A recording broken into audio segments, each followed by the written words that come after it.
আসসালামু আলাইকুম viewers, welcome back to my channel. আজকে আমি আপনাদের সাথে মুগ ডাল দিয়ে মুরগির মাংসের একটি লোভনীয় রেসিপি শেয়ার করব। আশা করছি আমার আজকের রেসিপিটাও আপনাদের কাছে বরাবরের মতো অনেক বেশি ভালো লাগবে। ভিডিওর কোনো অংশ যদি আপনার কাছে ভালো লেগে থাকে তাহলে লাইক কমেন্ট শেয়ার করবেন এবং চ্যানেলটা সাবস্ক্রাইব করে নিয়মিত চ্যানেলের সাথে থাকবেন। আমার চ্যানেলে এখনো যারা নতুন আছেন চ্যানেলটাকে সাবস্ক্রাইব করে নিত্যদিনের নতুন নতুন মজার রেসিপি পেতে অবশ্যই পাশে থাকা বেল আইকনটি অন করে রাখবেন। এতে করে আমি নিত্যদিনের ভিডিও আপলোড করার সাথে সাথে নোটিফিকেশন আপনাদের কাছে পৌঁছে যাবে।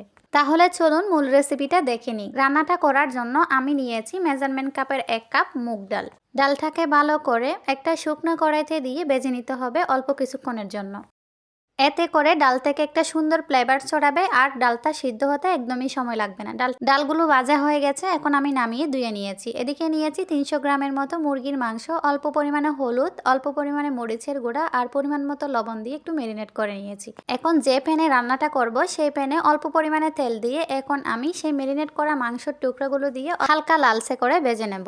এতে করে মাংসগুলো রান্নার পরে একেবারে থেকে নরম থাকবে না, একটু শক্ত টাইপের হবে, খেতে কিন্তু অসম্ভব ভালো লাগে। মাংসের টুকরাগুলোর এক পাশ যখন একটু লালচে হয়ে যাবে ঠিক তখনই অপর পাটও একটু লালচে করে ভেজে নেওয়ার জন্য উল্টিয়ে দিতে হবে। যে কোনো মাংস মুরগির কিংবা গরুর আমরা বুটের ডাল দিয়ে খেতে কিন্তু খুব বেশি পছন্দ করি, আর মুগ ডাল দিয়েও খেতে কিন্তু অসম্ভব মজার হয়ে থাকে এই রান্নাটা। কখনো যারা এই মুগ ডাল দিয়ে মুরগির মাংস রান্নাটা খাননি অবশ্যই একবার হলো ট্রাই করবেন। এখন মাংসগুলো তুলে নিয়ে সেম তেলে আমি দিয়ে দিলাম 1 মুঠো পরিমাণে পেঁয়াজ কুচি, মশলায় দিয়েছি একটা তেজপাতা, 2-3 টুকরা দারুচিনি, 2-3টা এলাচ, 7 থেকে 8টা লবঙ্গ আর গোলমরিচ দিয়ে একটু লালচে করে ভেজে নিচ্ছি। যে কোনো রান্নায় পেঁয়াজ যখন একটু বাদামি করে ভাজবেন তাহলে আপনার রান্নার কালারটা খুব সুন্দর আসে, দেখতে অসম্ভব সুন্দর লাগে। দেখুন আমার পেঁয়াজগুলো কিন্তু একটু লালচে করে ভাজা হয়ে গেছে। এখন আমি একে একে মশলাগুলো অ্যাড করে দেব।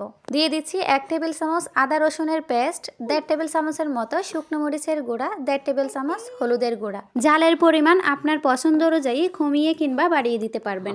দিয়ে দিচ্ছি পরিমাণ মতো লবণ। এখন সব মশলা অ্যাড করা হয়ে গেছে, একটু মশলাগুলো মিশিয়ে নিয়ে অল্প পরিমাণে পানি দিয়ে আমি মশলাগুলো কষিয়ে নেব যতক্ষণ না পর্যন্ত মশলার উপরে তেলটা ভেসে আসছে। পানিটা দিয়ে আমি মশলার সাথে মিশিয়ে নিয়ে এখন ঢাকনা দিয়ে ডেকে মশলাটা কষিয়ে নিচ্ছি। মশলাটা আপনার যতটা সুন্দরভাবে কষাবেন ততটা আপনার রান্নার স্বাদটা কিন্তু বেড়ে যাবে। মশলা কষানো হয়ে গেলে সেই ধুয়ে রাখা মুগ ডালটা দিয়ে একটু সময় নিয়ে নাড়াচাড়া করে ভেজে নিতে হবে মশলার সাথে। মশলার সাথে মুগ ডালটা ততক্ষণ মিশাবেন যতক্ষণ না পর্যন্ত মুগ ডাল থেকে সুন্দর একটা ফ্লেভার ছড়াচ্ছে। এরই মাঝে কিন্তু মশলার সাথে মুগ ডালটা মিশানো হয়ে গেছে, এখন ভেজে রাখা মাংসের টুকরাগুলো দিয়ে আবারও মিশিয়ে নিতে হবে।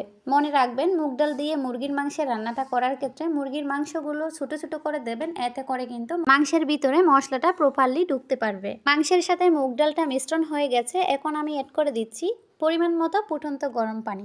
এই ডালটা রান্নার ক্ষেত্রে অবশ্যই ফুটন্ত গরম পানি দেওয়ার চেষ্টা করবেন, এতে করে আপনার রান্নাটাও দ্রুত হয় আর স্বাদটাও কিন্তু অনেকটা বেড়ে যায়। চুলের পানিটা আপনার পছন্দ অনুযায়ী ডালটা যেন সিদ্ধ হয় সে ওদিকে লক্ষ্য রেখে আপনি পানিটা অ্যাড করবেন। আমি পরিমাণ মতো পানি দিয়ে আর একটু মিশিয়ে নিয়ে এখন ঢাকনা দিয়ে রান্না করব যতক্ষণ না পর্যন্ত ডালটা সিদ্ধ হচ্ছে। ঢাকনা দিয়ে আমি 10 মিনিটের মতো জাল করছি, এর মাঝে কিন্তু ডালটা প্রপারলি সিদ্ধ হয়ে গেছে আর রান্নাটাও প্রায় শেষ। এখন আমি দিয়ে দিচ্ছি 2 টেবিল চামচ গরম মশলার গুঁড়া, 1 টেবিল চামচ ভাজা জিরার গুঁড়া আর 1 মুঠো পরিমাণে ধনিয়া পাতা কুচি দিয়ে একটু দমে বসায় রাখবো 2 থেকে 4 মিনিটের মতো। ফিরে আসলাম 4 মিনিট পর। ব্যাস আমার রান্নাটা একেবারেই কমপ্লিট। দেখুন কত সুন্দর একটা লুক চলে আসছে। এই ডাল দিয়ে মুরগির মাংসের রান্নাটা রুটি, পরোটা এবং গরম ভাতের সাথে কিন্তু খেতে অসম্ভব ভালো লাগে।